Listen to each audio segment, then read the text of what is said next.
Today we're joined here by Michael McNab, founding MD of McNab Construction. Great story. You can really pick up, I guess, Michael's passion and energy for the industry, the people that work with and for him. So I think you guys will get a lot from that. I think it's a business that's grown from very humble beginnings to now become a significant company with a bright future. So I think you'll get some great takeaways about the DNA or the backstory further to where they're going as an organisation. So I think you'll really enjoy the podcast with Michael today. So thanks for joining us. Michael, thanks for joining us here today. Good to see you, Shaun. Looking forward to unpacking the story. I know a little bit about it, but it'll be good to go into a bit more detail. But maybe we can sort of start from the beginning. Where did McNab start? How did it come about? And can you tell us a bit about your first company vehicle? Absolutely. Happy to talk about that. Look, it came about from the fact that I was made, the business I was working for went into receivership, so I didn't have a job. So it was either take a job or start a business. So there was no grand plan at that point. And yeah, my first company vehicle was lent to me as part of a package with my first customer. So I was very fortunate. My first customer was a car dealer. And 21 years later, we built a Bunnings for him. So that was a really nice story, and he remains a really good friend of mine to this date. So that's how we kicked off. No grand plan at all. Sure. And what year was that, and where was it? In Toowoomba, the Ides of March 1996. I was made redundant or sacked or whatever by the receiver, and literally within a few weeks I'd sort of licensed myself and got rolling, and fortunately I had a bit of local goodwill in Toowoomba as a person, and kicked off with a couple of very small projects, and the rest is history. So that's probably a good segue. Fast forward to where we are today. Give us an overview of the size of the business, the nature of the business, where it's basically grown to. Yeah. And I understand just a bit of data. In 2018, you were ranked 188 in terms of Australia's top private companies, which is an amazing feat, and maybe something for me to aspire to and others, no doubt. But also understand you've got a company plane now as well, which is pretty cool. Sort of maybe a sign of the company plane was very much about the work we did in the Surat Basin and the gas, and yes. we'd send our FIFO guys out in the plane because it was just way better on their mental health, not being in a car for 7 hours at a plane for an hour. Absolutely. We've kept the plane, but it's very much a glorified use. I don't tend to use it as a plane. Yep. So. But look, it still works for our guys. We do a lot of work in regional Queensland. It beats the hell out of driving for days on end if you can jump on a plane. So. Absolutely. No, it shows you care for your staff and whatnot. But and the business in terms of where it is today, what's the headcount? Yeah, we're employing 280, 290-ish at the minute.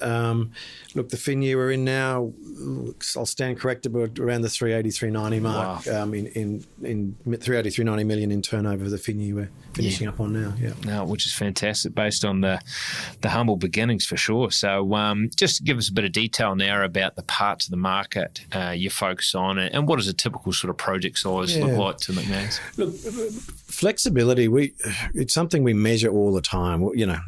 Percentage of profit in that sector, this sector, that sector. And what we've discovered is it's very much around our customers. It's not so much market sector. I mean, we're not naive to the market. I mean, we follow where markets are going. I mean, we've had a medium rise resi bubble and slow down. We're fortunate we've got some really good repeat customers in that sector who'll build through the cycles. But I mean, we do industrial, we do residential, we do schools, we do university work, we do food work. So we're very much a customer-focused business versus a sector-focused business. Mm-hmm. And, sitting in southeast Queensland, it's 4.5 million people. It's there's some nice sectors at play there. So we do a bit of both. It's not so much sector focused for us. And it sounds like you've got some great diversity within that, which is great, as opposed to being leveraged to any sort of one particular sector. But a stat that I was sort of impressed about was that a lot of your businesses repeat. In fact, 85%, which is pretty remarkable in a competitive landscape that is construction. I mean, if you were to put your humbleness hat on, why do you think that? Why do you think customers choose to partner with you guys over and over again? It really is our people, and it's just some simple ethoses when you work at McNab. I expect you to be solution focused. I expect you to make a buck, by the way. That's really, really important in business. We need to make a buck. But I expect you to put your customers first and foremost. And our industry can be adversarial, it can be A and B, and look, we get there as well. But the important piece is our customers are put, front and foremost. And it's not about the building, it's about what the customer really, really wants. And that's sometimes hard to divorce from. So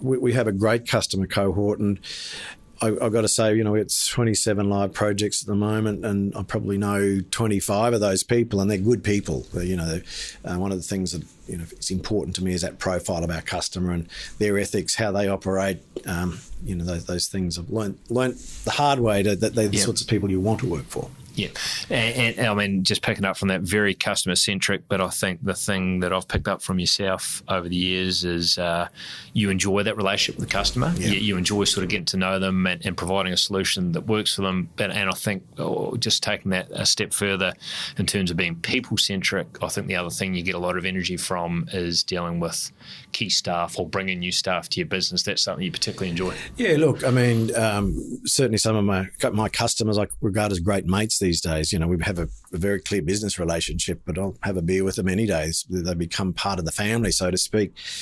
And people ask me this question, I answer it, what's your favourite building? I don't have a favourite building. I have a favourite bunch of customers and the staff piece. I do get energy from seeing a cadet do something for the first time. And, I catch up with our cadets and apprentices on a relatively formal basis through the year. And we set little tasks for them, and I just love the energy of the next meeting, them all wanting to tell me what they've done and how they've done it. And these guys are going to run the place better than I can in 5, 10, 15 years. Yeah.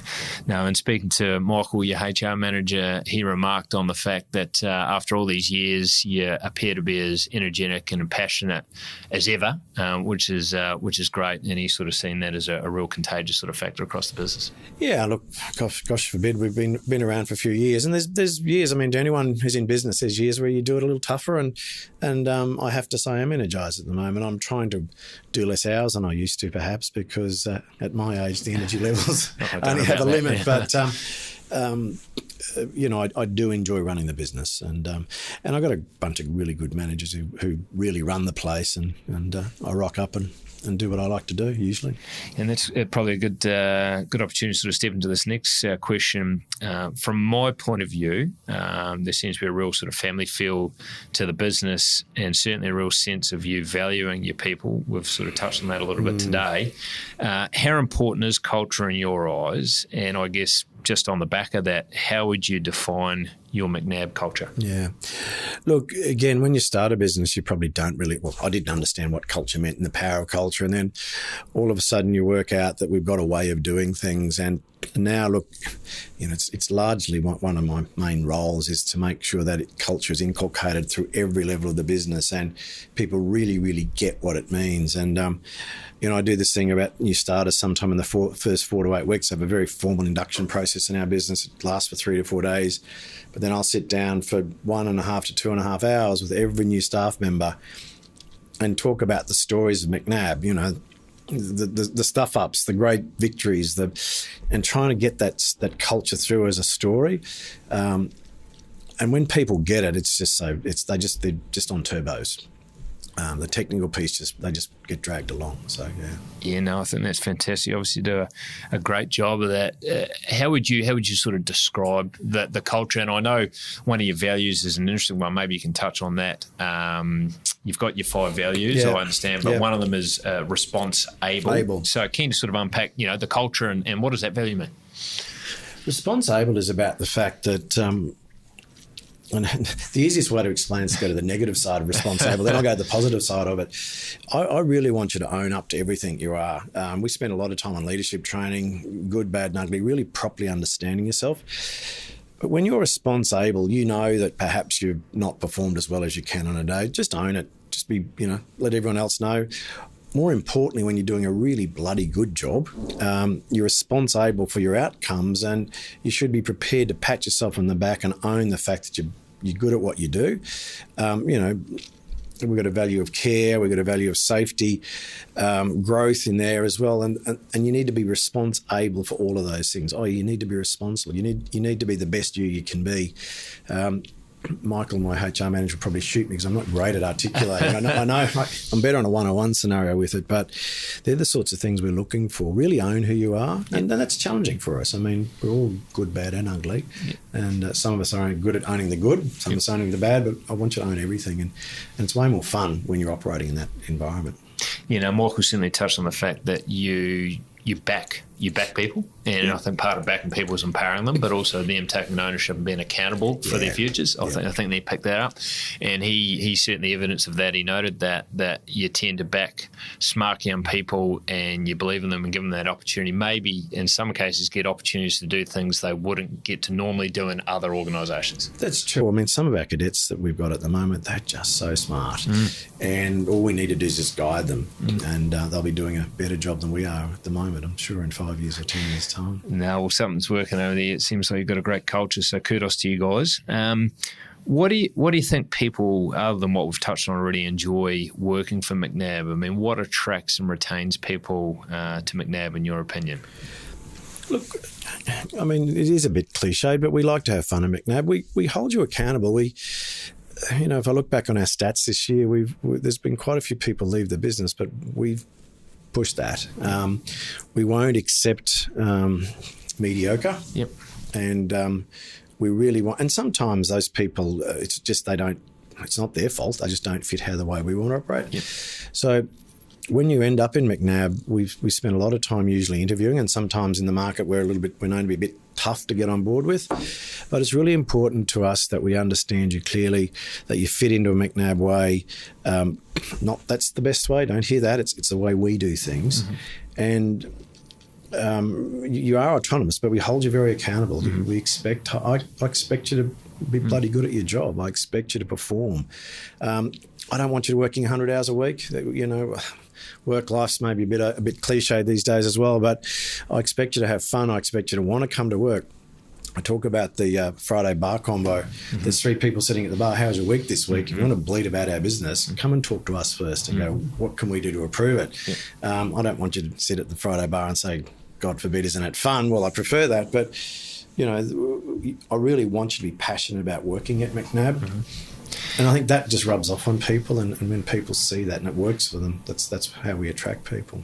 Yeah, no, and it seems like you've got a really open culture and promote that open dialogue. But just in preparation for the chat today, I looked at some of your exec team, but what shone through there was just the longevity. There's a lot of people that have been there a long very time. Fortunate. So, I've got a heap of 10 years, and the guys who report to me, and it's not really about management. It's about just, hey guys, what are we up to? It's a bit of a chat, and it's so intuitive of how we run the place. So, I'm very fortunate for that. And I think that says something, because obviously the business evolved a lot in that time. So they're still with you, which is great. But the landscape over that time has been pretty busy at different times. So there's been a lot of competition for talent. So there would have been plenty of opportunities for these guys and girls to go elsewhere, arguably. And the other challenge is that when you're with a group of people for a long time and business is changing, are we up for the leadership training? Are we up for the changes? Because some people, there has been people who have had to leave us on the journey because they weren't up for the next step.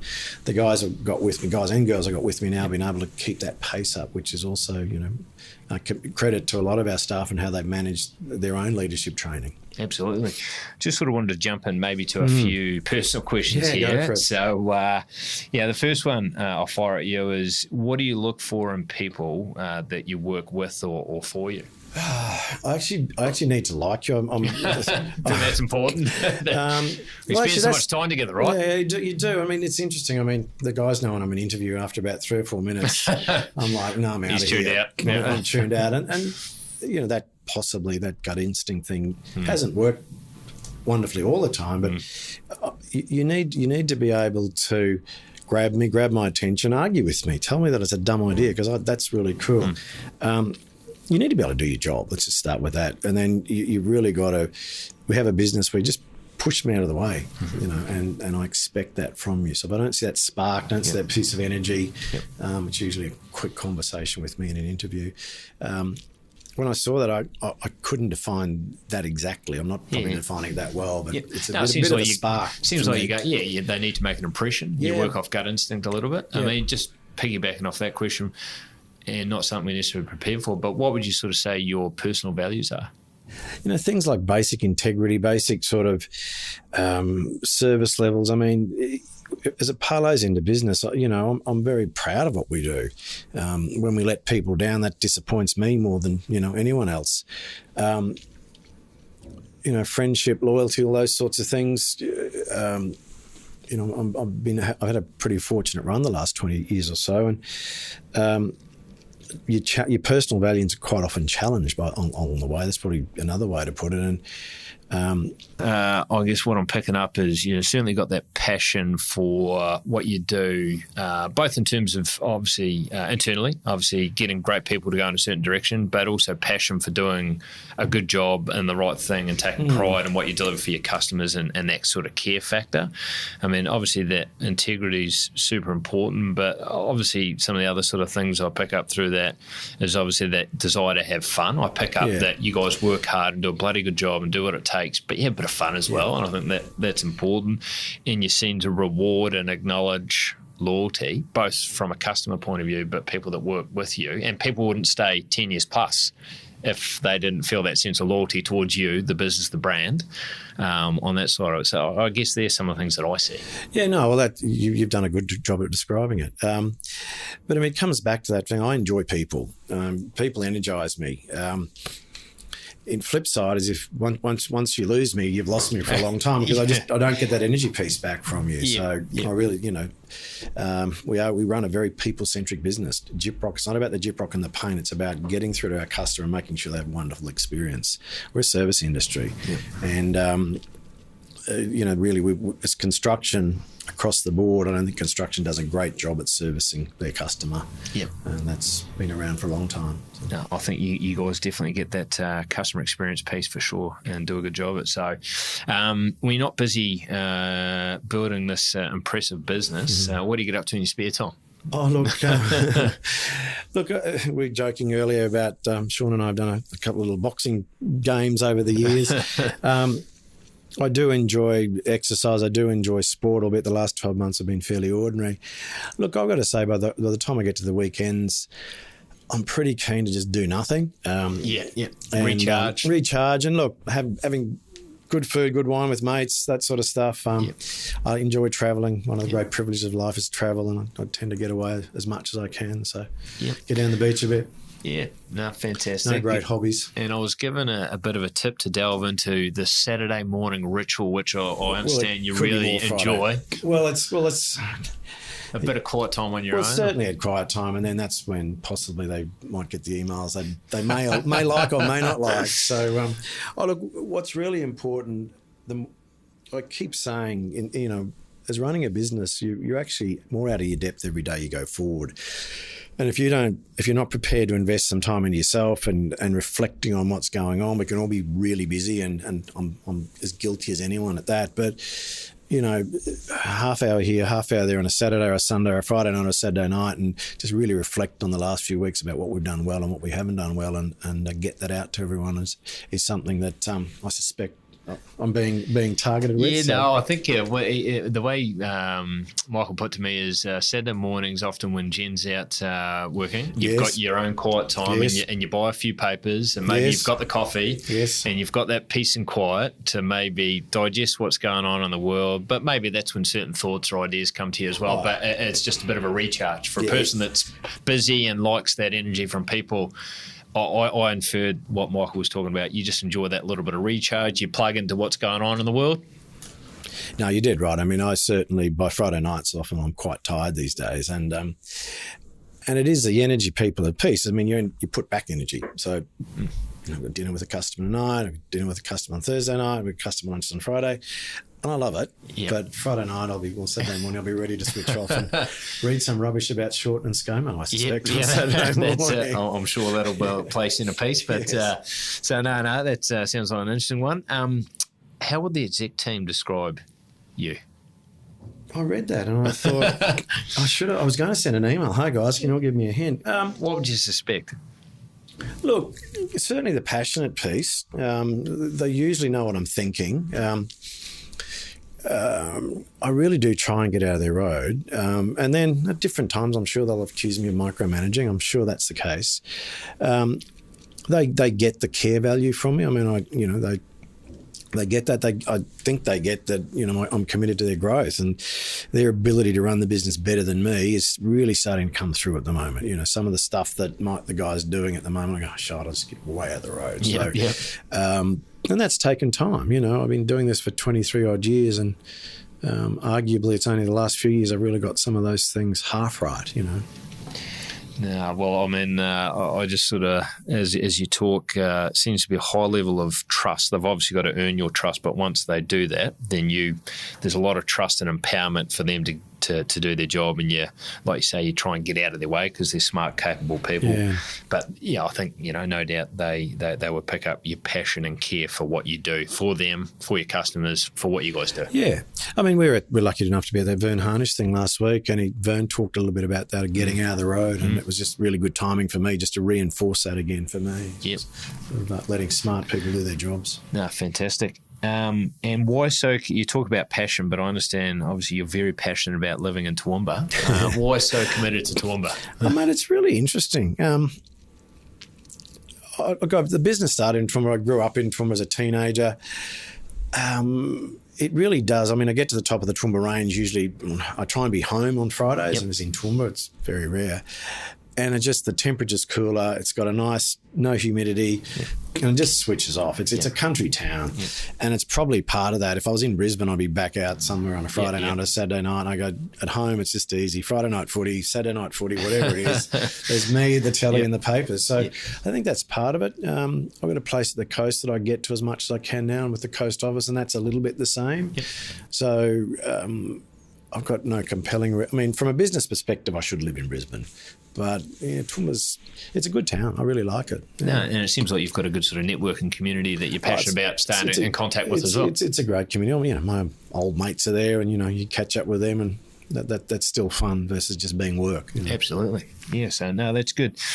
A question now about the sector as such, and in a sector that's remained arguably largely the same for many years. What's your sort of take on innovation, and is there anything unique that McNab do in this regard?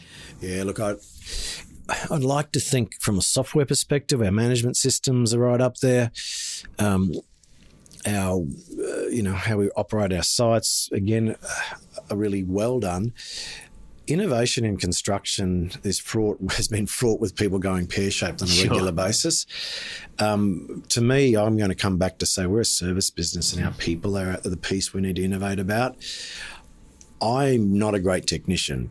I know how to build a building. And I personally don't get turned on by a new widget or a new way to bolt a slab to a bloody beam or whatever. Ultimately, to me, the most important thing we do is become, a leader in people training and people and culture, and that's how we'll innovate. There are construction business who have got some smart technology, but the industry is so resistant, and I don't like being a negative Nelly, but it's bloody hard to change. Mm-hmm. Literally thousands of years of we hammer nails that way type stuff. So, now I like that adage of I was just sort of picked up people as your sort of version of being a game changer and innovator. If you've got smart, capable people that are putting the discretionary effort in, enjoying what they do, then you'll probably get innovation or upside through that, right? And look, we've got a big focus in the next couple of years around training and upping our training, upping the ante on training again. And it's a big investment, but to me, it just pays back. So. Yep, absolutely. And just with a view to the future, what's the outlook for McNab in terms of some of the exciting projects in front of the business and maybe your vision? No doubt you've got a vision for the future. Yeah. Oh, look, certainly we operate geographically, Noosa, Tweed, Toowoomba. Brisbane sits in the middle of that. It's a nice little population base. I have no vision to expand beyond that little triangle. We go out to the bush and do work for customers from time to time, and we'll sneak into regional Queensland and do a little bit, but the main focus is southeast Queensland. Certainly we'll continue to grow. The focus at the moment is really to maximise margin from our turnover versus pure turnover growth. The reality is we live in an economy, will be 5 to 10% growth a year on turnover. That's just the nature of our business. But we're really working hard on how we create better margins for our business and better outcomes for our customers at the moment. And that's our focus over the next few years. I'll be around for at least another 5 or 6. So that's my goal in the next 5 or 6 years. Sure, it's a lot longer. If you keep this trajectory going, then there's some exciting things in front of you guys. So, I mean, just, perhaps for those individuals that aren't in that southeast Queensland market, what's your sort of read or take on the market that you guys operate in and that geography base that you talked about? Look, I'll use the word bullish to bloody bullish. Again, and it's a long story in some respects, because we've got a bunch of customers who we spend a lot of time working on, who we know can develop through the cycles. There's a good growth story at the moment around intrastate migration. If you look at all the basic facts and figures, there's still another 60 or 70,000 people a year coming to SEQ. You've got the Gold Coast, you've got the Sunshine Coast, we've got good infrastructure investment. All of those macro things are happening. Yep, there's a bit of a downturn in medium rise in Brisbane at the moment, but really it's not affected us at all, because we knew it was coming. You can see jump in and jump out pretty quickly. So I'm pretty bullish about it. And, we've been around for a long time, so we have a position in the marketplace, and we're probably getting slightly bigger percentage of sectors than some of our competitors, and that's just because we've been around for a long time. Yeah.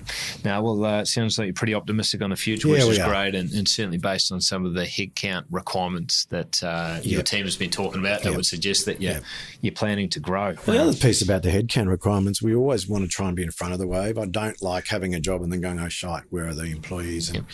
And, we've had guys frustrated because they haven't had a job for 6 months, as in they've been in our business. We call it the bench, and we run them around sites, and these are alpha personalities who want to do. Like building stuff, By the time they get there, they had 6 months of training, culture, and they go really, really well. So I prefer that than be coming from behind. Absolutely. No, I think it's a proactive stance versus reactive. Yeah. So I think it's a good philosophy to have. Where can people go to find out a little bit more about the business? Oh, look, by all means, jump on social media, websites, etc. I mean, that gives a bit of an indication, I think, of who we are and what we do. But I mean, pick up the phone to people in our business. Our staff are our best salespeople. They really are. A guy who Dave Howes back in the UK. Howie's always been our best ever salesman. But absolutely.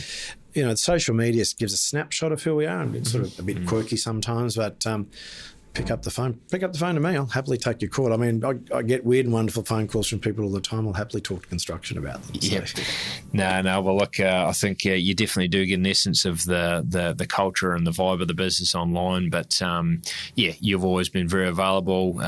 David and Michael and those guys have always said that you're very available to potential new staff that are looking to join the business to understand a little bit more about the business, where it's going, and all that sort of stuff. So they've always been appreciative of that. So appreciate taking the time. I think you've created a great business in a challenging, competitive market, and I think the results speak for themselves. So you should be very proud. And part of the idea of the podcast today was to really sort of get more people to understand, I guess, that McNab DNA and the backstory, so people can connect with that. But I've certainly admired it from what I've seen. I know a lot of other people have. So I think some really good takeaways out of today. So thanks for taking the time to share all of that. Well, thank you very much, Shaun. I've enjoyed it. Thank you.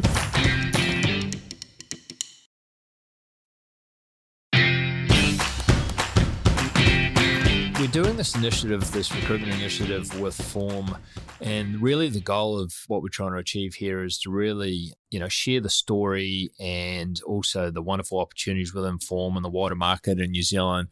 My perspective as a Kiwi living in Australia is at times you lose visibility of what's going on back over in New Zealand, but the reality is there's a tremendous landscape over there in terms of employment opportunities, particularly in the engineering construction field. So I really hope you enjoy that. If you've got any other questions following the podcast around, Form, their organisation, the opportunities, any questions whatsoever, please reach out to myself or one of the team members. We'd be glad to help and facilitate any information. So enjoy the podcast. It's a fantastic story. Form a great business, and Tim shares some great insights. So thanks for joining us.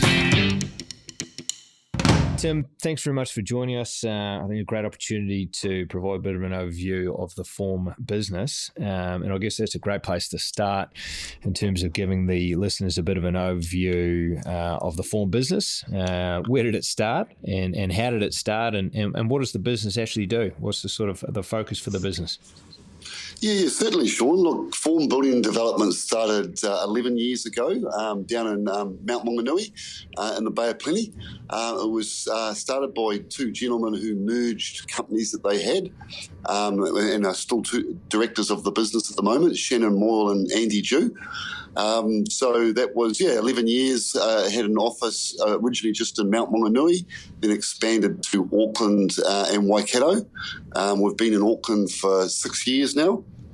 So it started from pretty humble beginnings. In Auckland, we're up to sort of circa 85 people, and throughout the business, Auckland, Hamilton, Tauranga, approaching 200. Wow. Okay.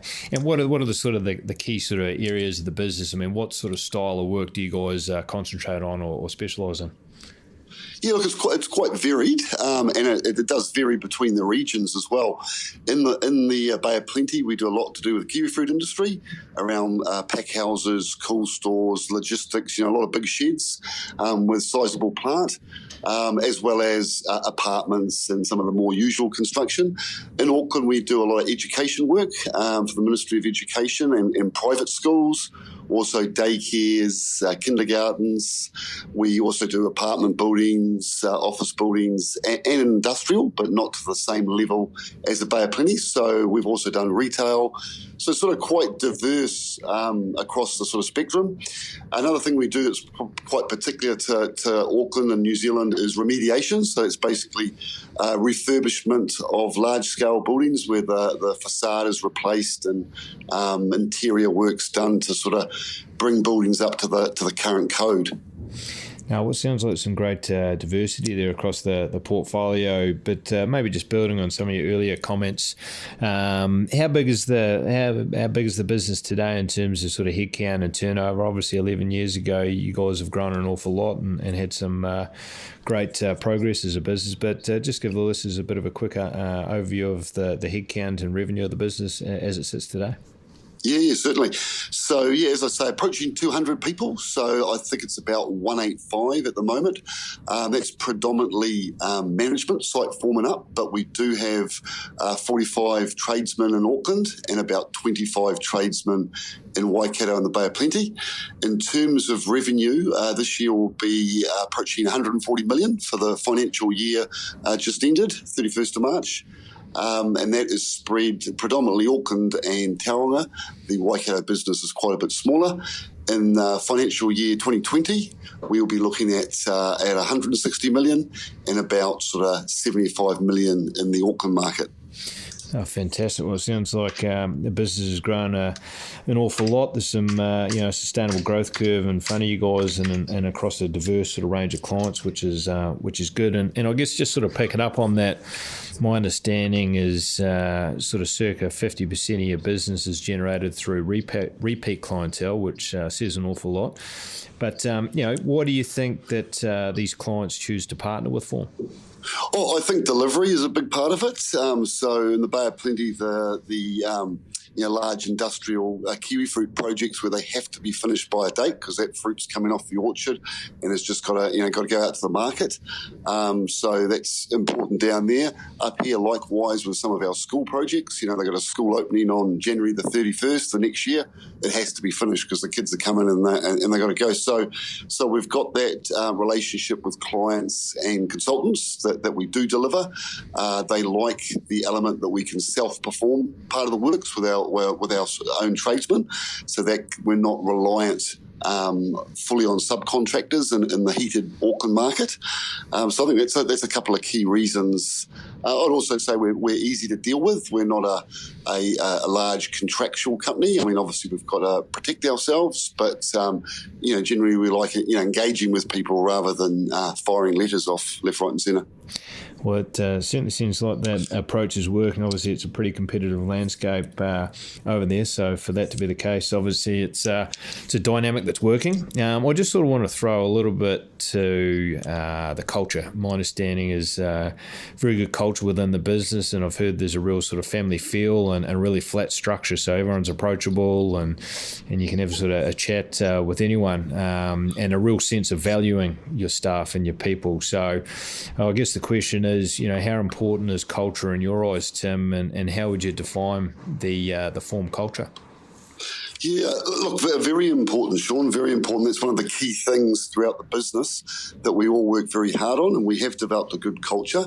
I would define the culture as inclusive, first and foremost. So, for instance, one of our administrators is leaving today, so we had a bit of a get-together for her yesterday afternoon, and, I was there, be having a few beers with some of the apprentices and the chippies, and they really enjoy that as well. We're not a hierarchical sort of faceless business. The people that are owners of the business are active in the business and are happy to deal with everyone. Yeah, no, and it sounds fantastic. I mean, how would you, if you sort of had a short moment to sort of describe the culture, how would you sort of describe the form sort of DNA or the form culture? I would describe it as professional, friendly, and very team orientated. So, we're big on our project teams. We refer to it, the three key players on a project as the tripod, the project manager, site manager, and quantity surveyor. And say it's a $20 million project, that's your $20 million business. You've, of course, got all the support of head office, of senior management, of their specific specialist roles, services engineers, health and safety, etc. But, that's your business, that's their ownership, and that's that to build that team environment and that good culture on the projects as well. Yeah, no, it sounds obviously plenty of support and all the rest of it, but it sounds like a fairly empowered culture where you sort of entrust or empower the guys and girls to do their thing with the support of the wider business and obviously a fairly inclusive and flat sort of structure that, no doubt works really, really well. But, I guess, just pivoting that question a little bit, what do you think staff enjoy working for Form, and what essentially sort of attracts or retain people within Form, in your opinion or your experience? Yeah, well, one part of it would be the social element. So, for instance, last year we did, I think it was 25 of us did Tough Mudder.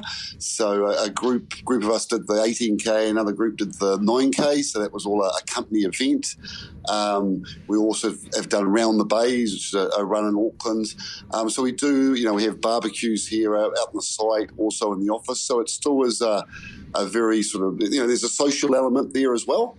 We're happy to do some sponsorship for, certain people in the business have got a sports team or, a sort of a hobby that requires a bit of sponsorship. We look at that. So people aren't just numbers, I suppose. They've got, they've got that real kind of buy-in to the business.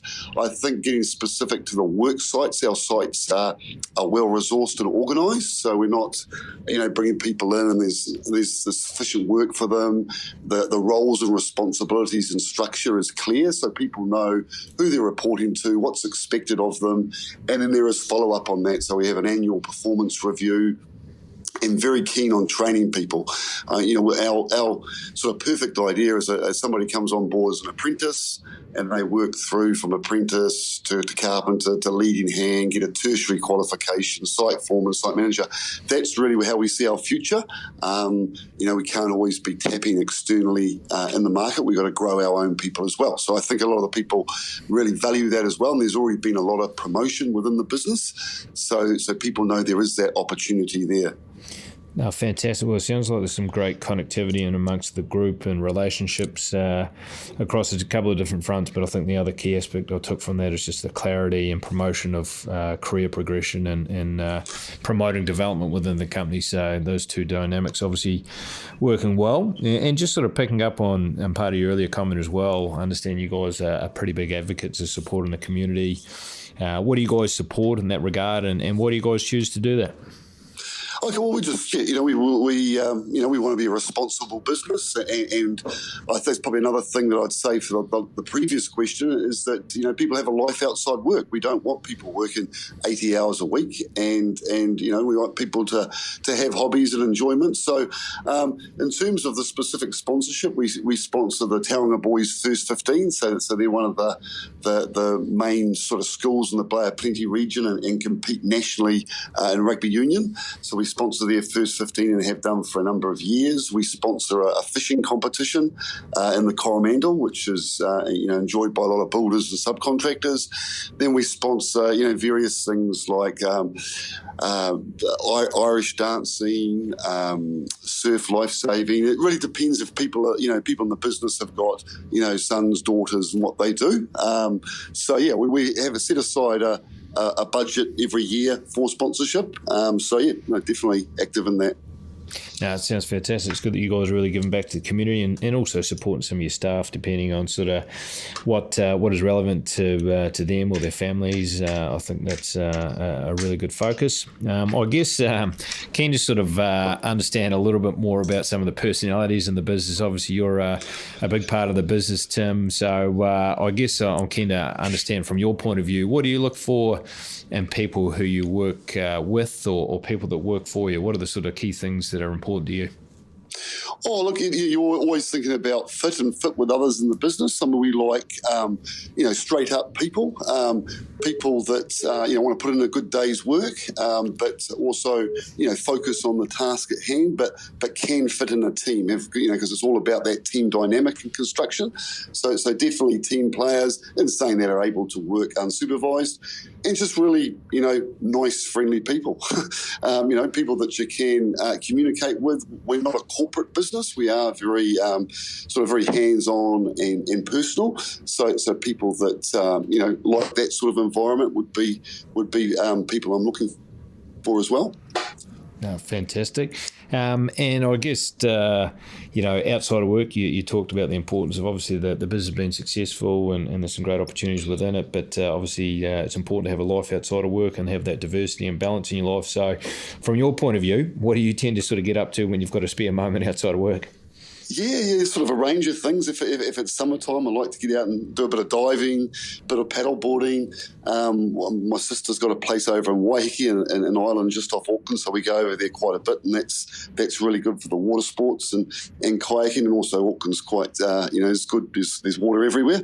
Also try, as I'm getting a bit older, try and keep some sort of level of fitness. So get out for a few runs and that. And me and a couple of guys often go into coastal classics and around the bays and that sort of thing. If it's not the company, I'm married and with two daughters as well, so obviously family takes up a bit of time. So I also get out and do a bit of hiking when time allows down country.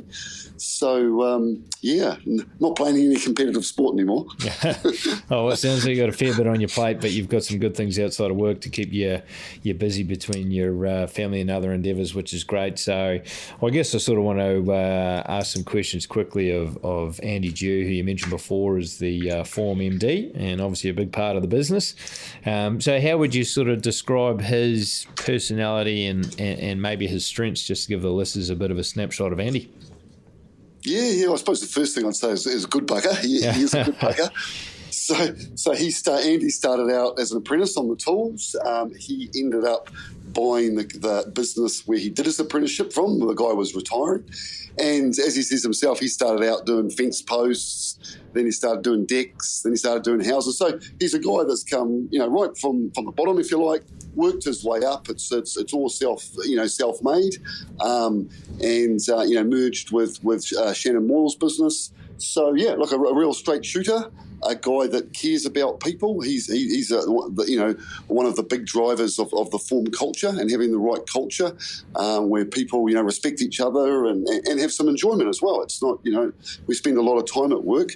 We want to enjoy it as well. So he's based in the Mount Maunganui. He's born and bred down there and still lives down there. And he's up in Auckland at least once a month and also across to Hamilton. Oh, fantastic. No, sounds like a great man and obviously a very good operator, and he's obviously been pivotal to the growth of the company. But outside of work, what can you sort of share about what Andy sort of tends to do to get away from business and enjoy a bit of downtime? Yeah. So, well, they both, as I say, live in Mount Maunganui, Yep. so they own a large boat. So they've sort of reaped on some of their success.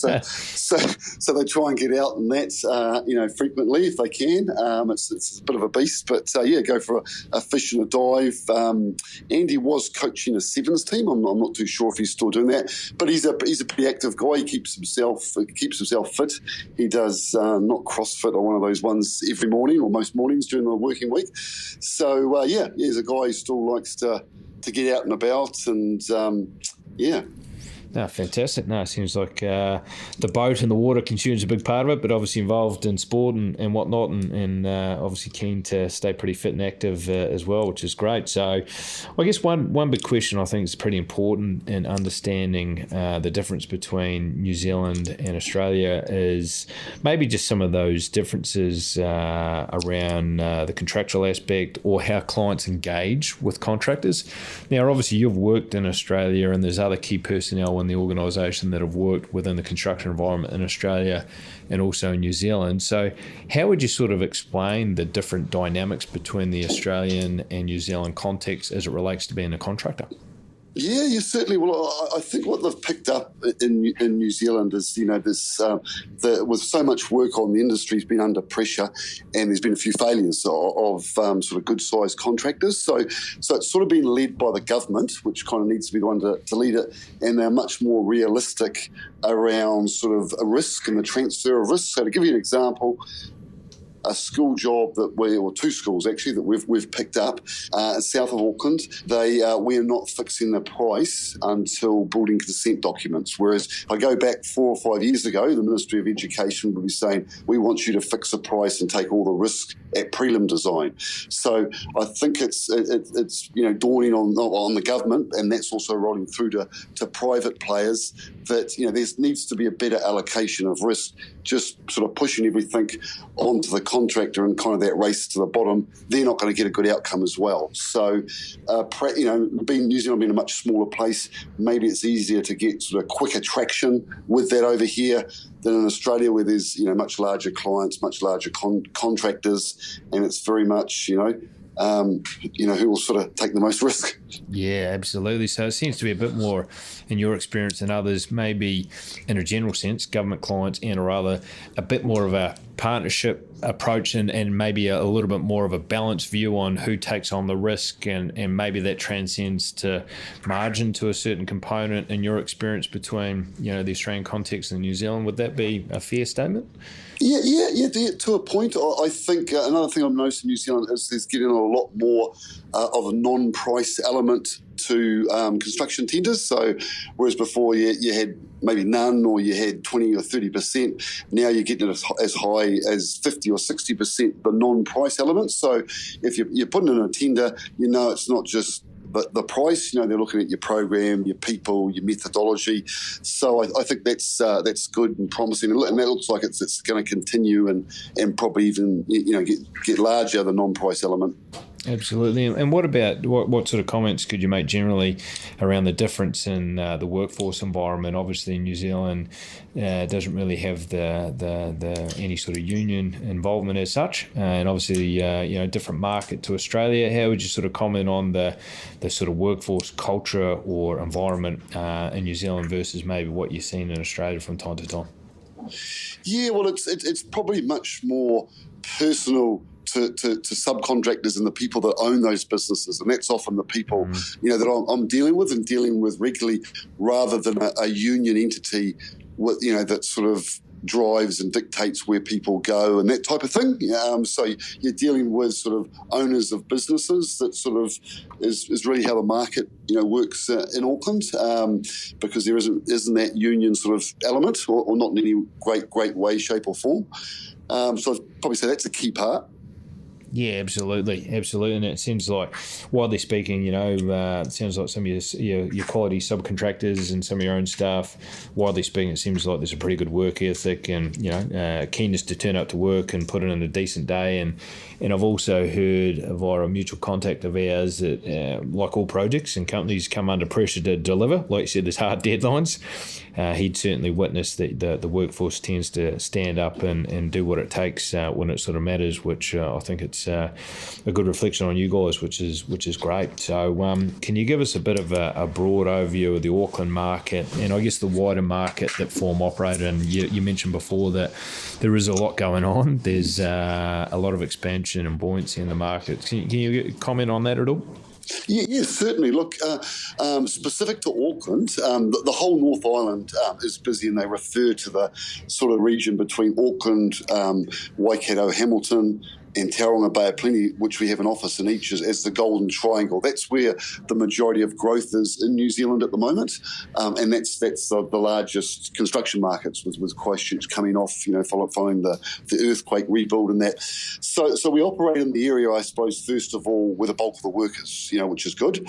Look, in terms of years to come, the forecast, in the last 6 years, every year, the forecast for the peak gets pushed out a year, and the sort of busy duration gets pushed out further. So that they are predicting it to be sort of as it is now for the next 6 years. They don't really go much further than that in the predictions because it starts getting too far out. But generally the talk is in Auckland and in that wider Golden Triangle, Tauranga might change a bit, but Hamilton the same as Auckland, probably 10 to 15 years worth of solid work. And part of the reason is all disciplines or all industries are participating. Sometimes, you get an office boom and offices going bananas. You get an apartment boom. But here, everyone's spending, the government, education, health, justice. Then you've got the industrial. They're all building big sheds throughout sort of the Golden Triangle. Then you've got the apartment market.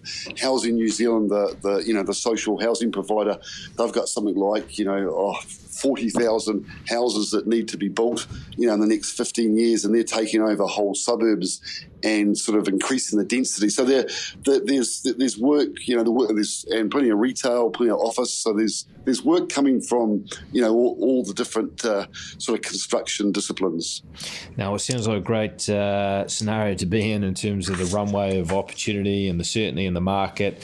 So for those that are looking to be part of the employment market in that regard, it sounds like there's plenty of stability and upside, and I think that's really, really important for people in any sort of job market. So that's fantastic to hear. Can you sort of share what the outlook looks like in relation to some of the exciting projects or the future in front of Form at the moment, Tim? Yeah, certainly. We've just started at the start of this year a $35 million retirement village out in the west of Auckland. So that's got about a year and a half to run. That is one of 3 stages for the main sort of retirement village. On top of that, they've got about, I think, 8 to 10 apartment buildings. So as long as we perform, that was a negotiated job, ECI, that we did direct with the clients. So provided we perform, which we are performing, we could have work there for the next 6, 7, 8 years. We are starting in September a major refurbishment of 15 apartment buildings. Again, that will run for 5 to 7 years. That'll be circa 70 to 100 million. That starts in September, and again, same thing, negotiated. We've got the first stage. There's 3 stages, and we would negotiate the next 2. So again, continuing work. We have about 40 million across 2 new build schools in the south of Auckland. They're design and build. They start in October. We've got 2 warehouse, large warehouse offices, design and build. One starts July, another one starts October. So yeah, that's just a snapshot. And we've got some smaller works and other bits and pieces as well, but sort of as a bit of a snapshot of what we've got coming up. But there's a few jobs there. No, it sounds like there's a great pipeline of work in front of you guys, which is fantastic. So just in closing, Tim, I guess I'd say congrats to you guys and what you've achieved. I mean, 11 years old. You've obviously got a great business. You've got some fantastic people working for you. You've got a bright future, some great customers that back and believe in what you guys do. But if people want to find out a little bit more about the organisation, where can they go to find out more about a website or social media? Where can people find out a little bit more about you guys? Yeah, look, our website's formnz.com. So if I just do a Google search for Form Building Developments New Zealand, that will come up. In addition, we are on social media. We have a presence on LinkedIn, Instagram and Facebook, so people can search through that. There's also a company profile with Stella, Shaun, with yourselves, and happy for that to be issued out to candidates if required, if they'd like to look at it. So, yeah, that sort of gives some good examples, and by all means, if people have got specific questions, if they can raise them, through Stella, Shaun, and I'm happy to answer them. No, fantastic. Well, look, we look forward to sharing, I guess, the Form story and journey and business. But I think some of the opportunities are fantastic, and our association has been really, really, really good. So we're proud to be partnering with you guys. I think you've got a good story and a great future. So look forward to telling more people about it over here in Oz and abroad. So congratulations, Tim, and thanks for sharing some of those details today. Yeah, no, thanks very much, Shaun, and likewise, we've enjoyed our interaction with you guys so far, and obviously that connection with one of our staff. So, really looking forward to this campaign, and we are coming to Australia because the market is so busy in New Zealand that there's a limited pool of talents. So, yeah, you're really hopeful we can bring some good people out of Aussie over the side of the ditch for a while. Absolutely, and as a proud Kiwi, despite living over here, I think it's nice to be able to promote New Zealand and all the great opportunities that are going on. I think in years gone by, there's been the brain drain away from New Zealand. I think pleasingly at the moment, there's such fantastic opportunities back in NZ. I think more people need to know about it, and that's obviously the initiative that you and we are driving in this regard. So I think there's some great takeaways here, and look forward to sharing more of that. Yeah, no, that sounds good. Thanks, Shaun. Thanks, Tim.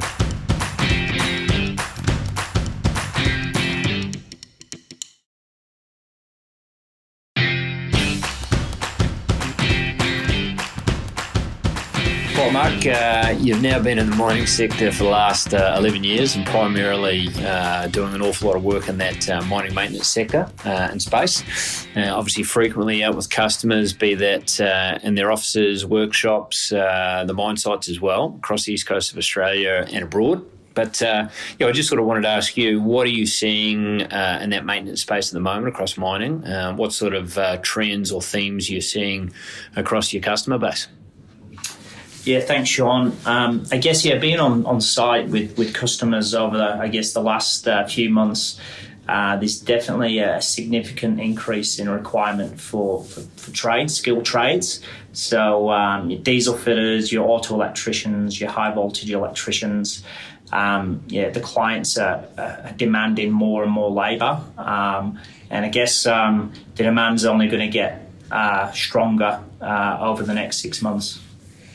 And, what sort of themes or trends you're sort of seeing within that? I mean, historically, things like rosters, obviously the base rates of pay, other benefits, training, career progression, those sorts of things sort of come into the equation in terms of trying to attract and retain people given the market's so tight. But, I mean, anything specific that you're seeing in that regard? Yeah, I would say sort of,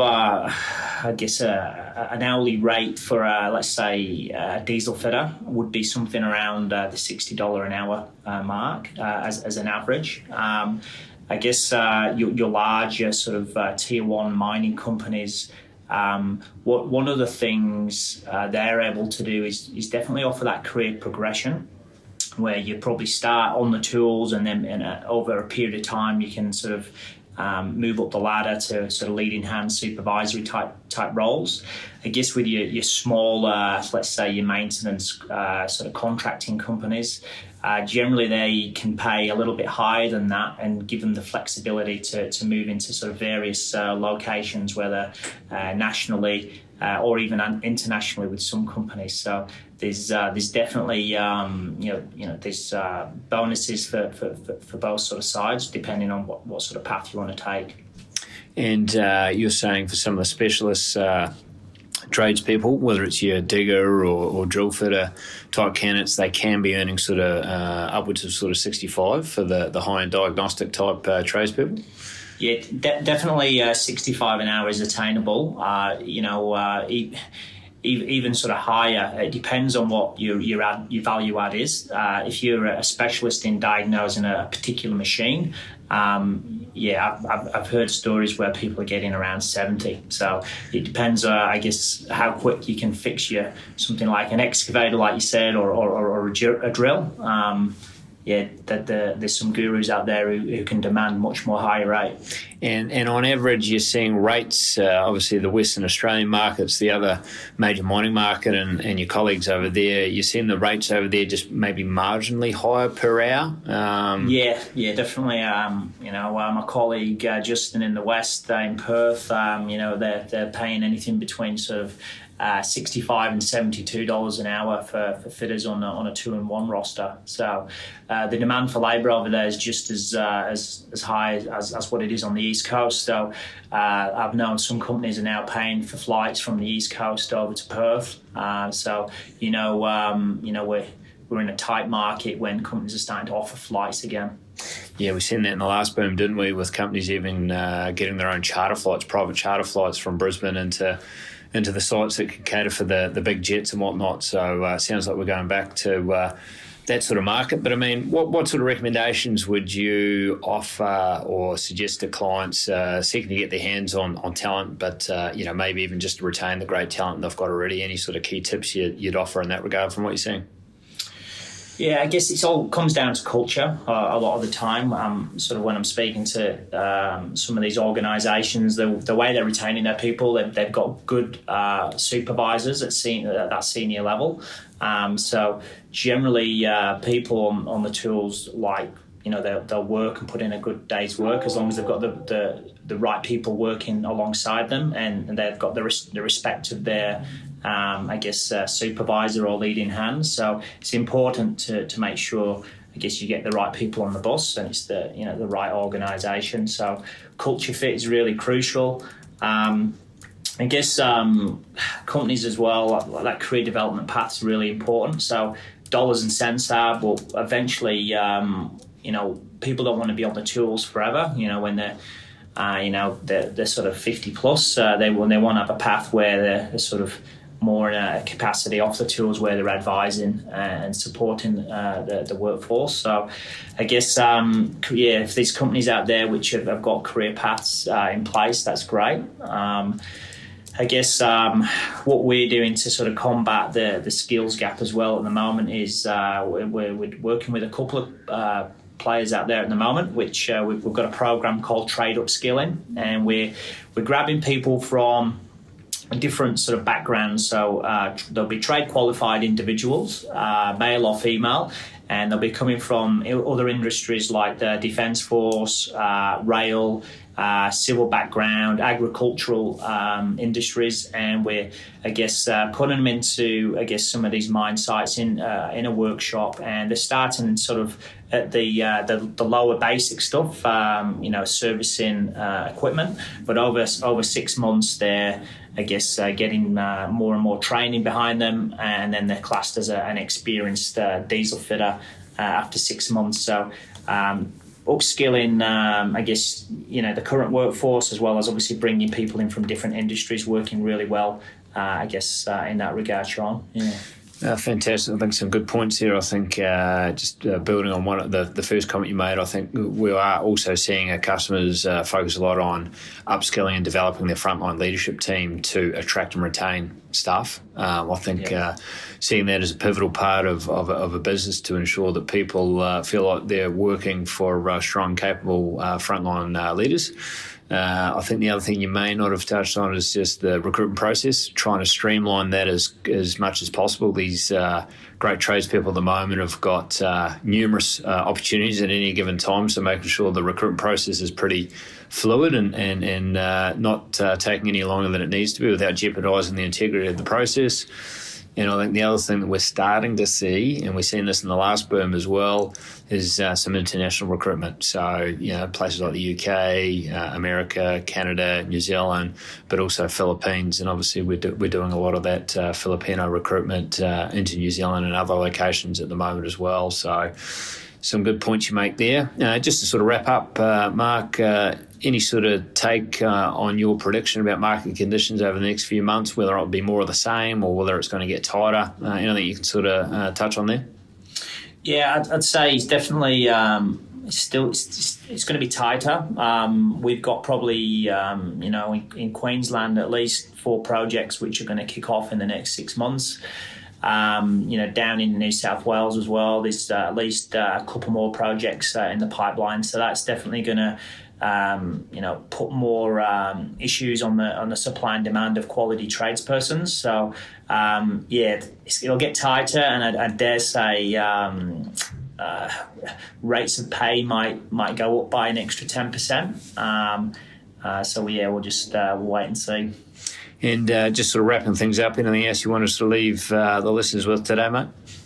Obviously, I've been out in Queensland, New South Wales over the last few months, catching up with a heap of mining clients. So, if anybody wants to arrange a meeting, feel free to get in touch, and happy sort of to go into more detail on some of these attraction and retention conversations we've had today. And likewise, any sort of candidates sort of interesting to understand what different opportunities are out there, welcome to just reach out to yourself or one of your team members. Yeah, 100%. Yeah. Excellent. Cool. Thanks for making those comments. Some good points to leave the listeners with. Thanks, guys. Cheers.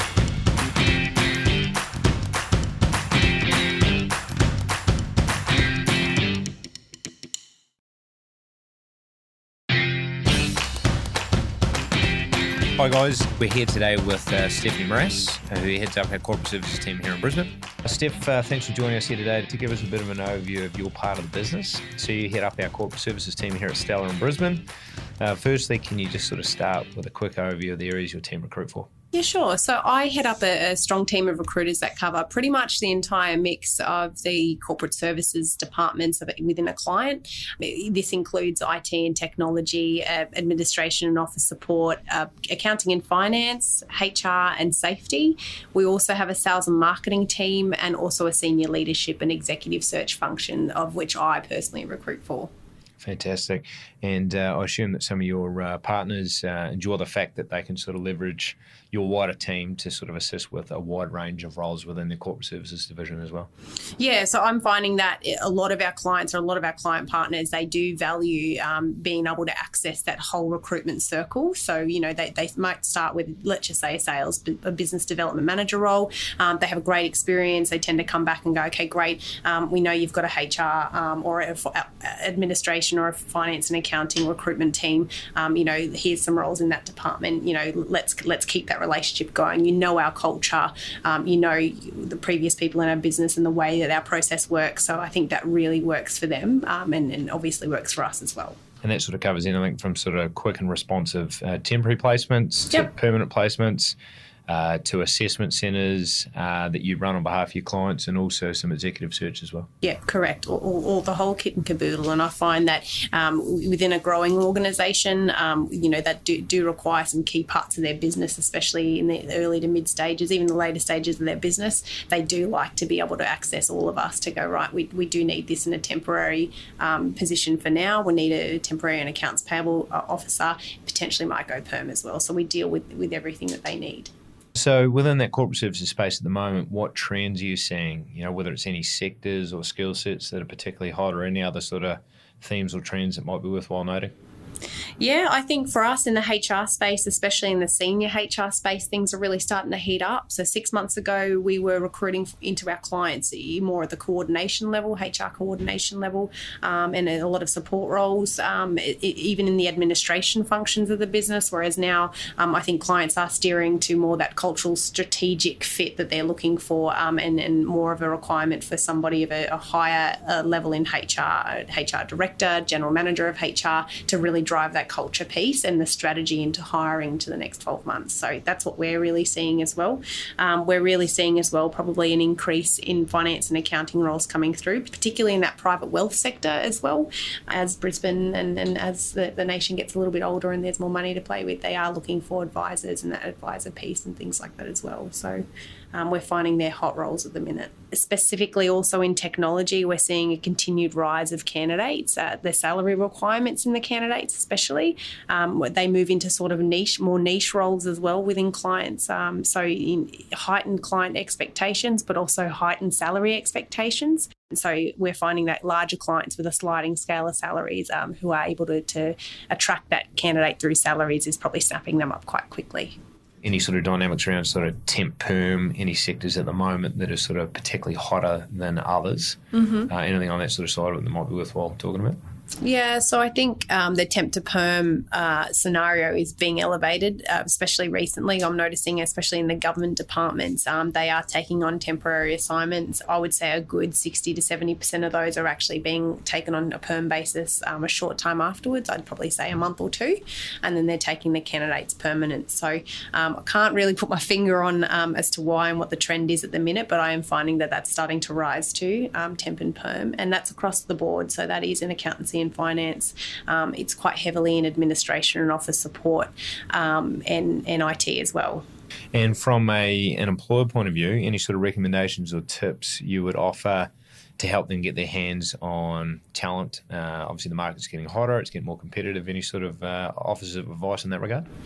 Yeah, I think with regards to accessing and securing key talent, I mean, we bring the key talent to yourselves, I think, for clients, I think speed in terms of the recruitment process is imperative for a client wishing to access and secure key talent. They are out in the marketplace, they're looking, they're getting other offers, they are highly regarded in the marketplace and they're required, hence why clients have the interest in them.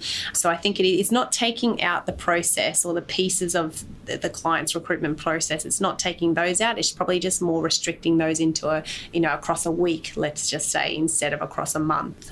So time in between decisions does hurt the recruitment process at times, especially when candidates are quite active in the market and they're in demand. Excellent. So candidates have got plenty of options out there at the moment by the sounds of it. So speed and efficiency in that recruitment process, being clear on maybe the value prop that you've got for your candidates that are looking at your business, and also are you seeing other sort of dynamics like increasing counter offers or anything else like that with people resigning their current company sort of seeking to retain them or anything else like that? Yeah, funny you mentioned that. It was one last week. So, look, they do pop up every now and again. I can't say it's an increased activity in that regard, but it is something that's coming up every now and again. And again, it's just probably down to the process on the recruiter side as well. And again, just how good the offer the current employer is to keep them. At least you know it's key talent when somebody's upping their offer on the other side. So, True. Yeah, definitely.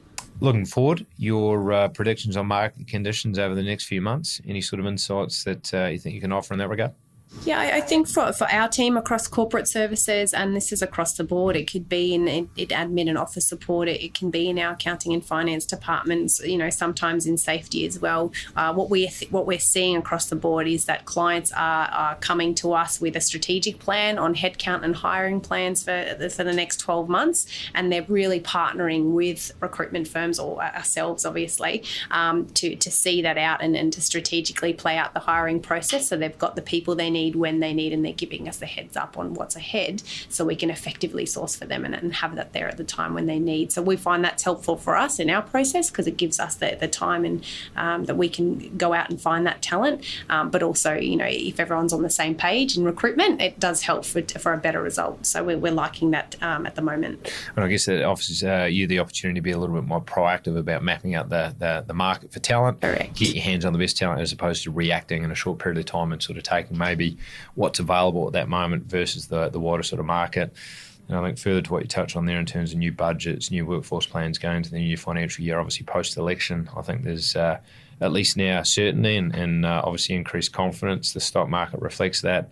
And I think broadly speaking, increasing volume of roles. So increased buoyancy there for candidates. So back to your point there around the speed and the efficiency of the recruitment process is important that they know that. So some great takeaways there today. Thanks for taking the time to share them.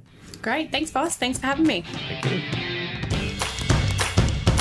Thanks for taking the time to listen in. And if you've got any other questions, please get in touch. Thank you.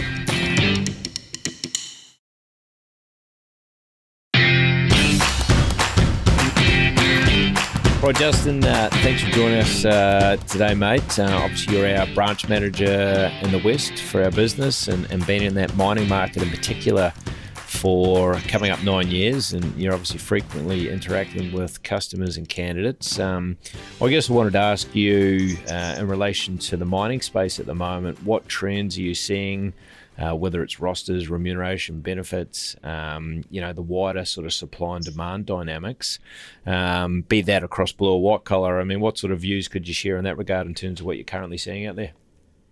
Yeah, thanks for the intro, Shaun. Just in relation to rosters, we've seen a real shift towards flexibility. So more of that work-life balance, I guess, recently. So increasing even time rosters, like 2 and 2 rosters, 7 and 7s. Recently even heard of a 2 on 4 off roster, which is one that is a bit different. But it's all about finding different ways for people to be home more with their families, I guess. Including sort of job share arrangements as well, which is sort of new in the industry over here. Yeah, and I think the other thing we sort of picked up last week quickly was even some roles trying to enable them that were largely done on site. Obviously, some roles have to be done on site, but some roles that could be done in Perth, allowing the individual to do that role, i.e. maybe things like maintenance planning or mine planning from Perth as opposed to being site-based. Yeah, exactly. And I guess the big businesses like Rio setting up their autonomous centres down here as well with the shift towards that technology. People are going to be home more. Absolutely. And what about rates? What are you sort of seeing in terms of salaries or the wage rates out there at the moment? Yeah, so also around what we discussed last week, a bit of an increase in white-collar salaries up to around that sort of 10% mark due to shortages in specialist areas. A lot of companies are working on their retention strategies, aware of the risk associated with losing their staff, so are doing whatever they can to keep their good people within their business if it does include increasing their pay rates to retain them. And further to that point, be it tapping into the East Coast or internationally, is sort of seeing any development in that regard? Yeah, I guess there's a bit of a nationwide shortage for a few different a lot of different job categories, nationwide sort of construction contracts causing shortages here. So increasing international recruitment, moving towards that 482 visa for some critical areas. I guess the target sort of spots that we're seeing people look into are around the Philippines, which we've obviously been involved in for the New Zealand team, but also looking at New Zealand candidates to bring back over to Australia and also into the UK as well. Some good insights there. I mean, building on that, Justin, any other sort of recommendations or perspectives you would offer to clients seeking to get their hands on talent, given the market is really starting to tighten up? Yeah, definitely. I think upskilling is something that we've been talking about a lot, and providing entry-level opportunities for candidates. That's only going to strengthen the candidate pool in the long term, and for businesses themselves, it's going to create a better working environment in the long term for them, where staff feel that will stay with that business because they've been given an opportunity. And also sort of have that fresh breed of person coming in without having the preconceived ideas around the industry from last boom phases. And I think in a simplistic fashion, generally that group of people, further to the points you make, they've got a mindset of gratefulness versus entitlement, which is having some cultural benefits, if not retention benefits for customers from what we're hearing. So I guess sort of just moving forward to maybe the last question, what's your sort of prediction or read on the market conditions over the next few months? I mean, obviously we've seen with BHP, FMG and Rio all sort of launching mega projects, $1 billion plus projects again, and we haven't sort of seen that since probably Roy Hill and some of the oil and gas projects. But what's your sort of take on the market conditions over the next sort of 3 to 6 months? Yeah, exactly. Those new contracts the new large projects that are firing up are definitely going to strengthen the employment growth over here, which we've seen sort of 3 years consecutive growth in employment over here. The investment in WA has fallen over that 3 year period, but that said, as of March this year, investment is about $5 billion above predictions from September last year. So the sentiment within the industry is pretty positive, and I guess the confidence around the next 12 to 18 months is very good. So now, I think we picked up last week. Clients are really optimistic about some of the opportunities in front of them at the moment, which is great. And I think it's probably a great time for a candidate to be in that West Coast market with some of the opportunities and conditions on offer. So seems like there's some great prospects for everyone moving forward over there, which is great after a challenging few years. But mate, thanks for sharing some of those insights. Really appreciate your take on the market. Some good takeaways out of today. So thank you. Thanks, Shaun. Cheers, mate.